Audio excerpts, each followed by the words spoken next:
first of all, what do you make of reports that the UN is pressuring agencies to cut ties with the Gaza Humanitarian Foundation after a closed-door session last week? Well, it's not surprising because we've seen this attitude consistently from the leadership of the UN.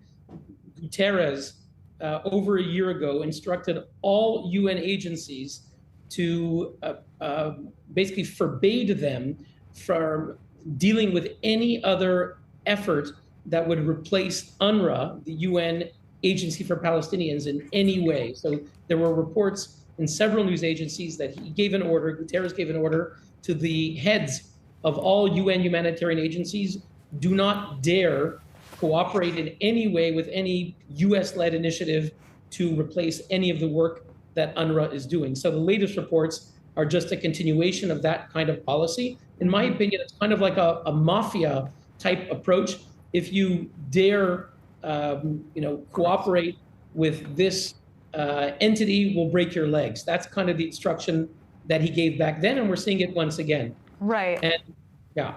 I mean, would you say that, there's a legitimate concern about how the GHF is actually operating, or is this simply politically motivated? Well, I think it is politically motivated because we're seeing an incredible amount of inversion.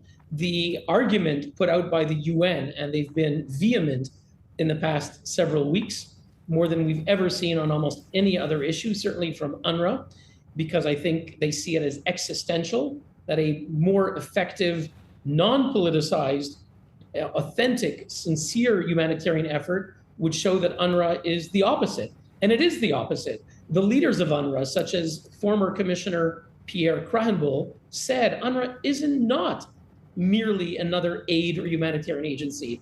A major part of UNRWA is, in his words, to be witness to the injustice of 1948. UNRWA has a whole political, pathological agenda telling Palestinians they have a, quote, right of return, which means the right to invade Israel on October 7th and massacre Israelis. That's the true agenda of UNRWA. And as we know from our reports, UN Watch, UNRWA's employees in Gaza and Lebanon are infested with Hamas. The head of Hamas's 30,000 employees, of UNRWA's 30,000 employees, was Hamas Politburo member Su'ail al-Hindi. The head of the UNRWA Teachers Union, 2,000 teachers in Lebanon, was Fathi Sharif, a leader of Hamas in Lebanon. So that's the true militarization of aid. And so for the UN to accuse Israel of militarizing aid is a complete inversion of the reality.